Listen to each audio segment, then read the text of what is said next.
Magandang umaga po sa ating lahat. Narito ang ating weather update para sa araw ng Martes, December 23, 2025.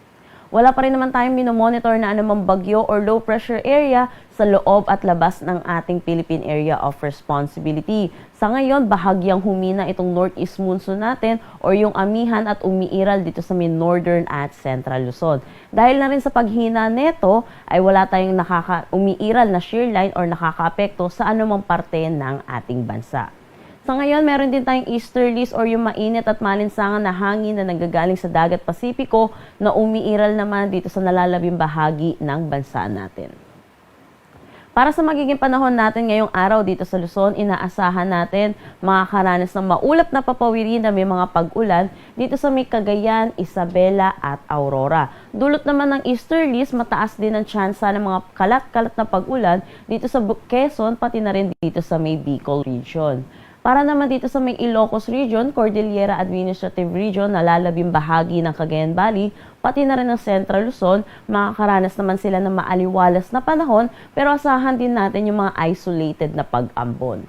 Para sa Metro Manila at nalalabing bahagi ng Luzon, magiging maaliwalas naman din ang ating panahon, pero asahan din natin yung mga posibilidad ng init at alinsangan, lalo na sa tanghali hanggang hapon, na may tsansa ng mga localized thunderstorm pagdating sa hapon at sa gabi.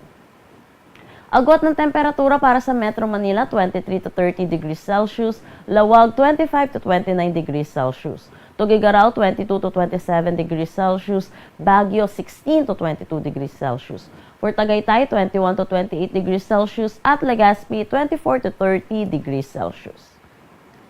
Para naman dito sa buong Eastern Visayas, pati na rin sa Dinagat Island, Surigao del Norte at Surigao del Sur, mataas din ang tsansa sa kanila ng mga kalat-kalat na pag-ulan, dulot naman ito ng easterlies.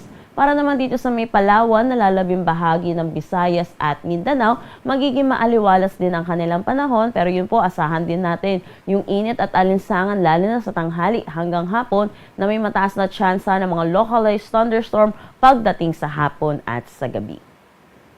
Agwat ng temperatura para sa Kalayaan Islands at Puerto Princesa, 25 to 30 degrees Celsius, Iloilo 26 to 30 degrees Celsius, gayon din dito sa may Cebu.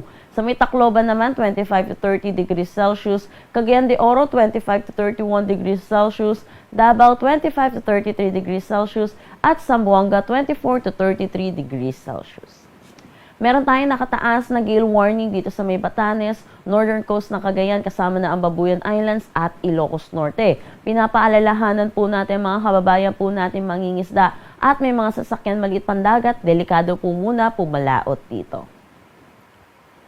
Ang sunrise mamaya ay 6:17 a.m. at ang sunset mamaya ay 5:33 p.m.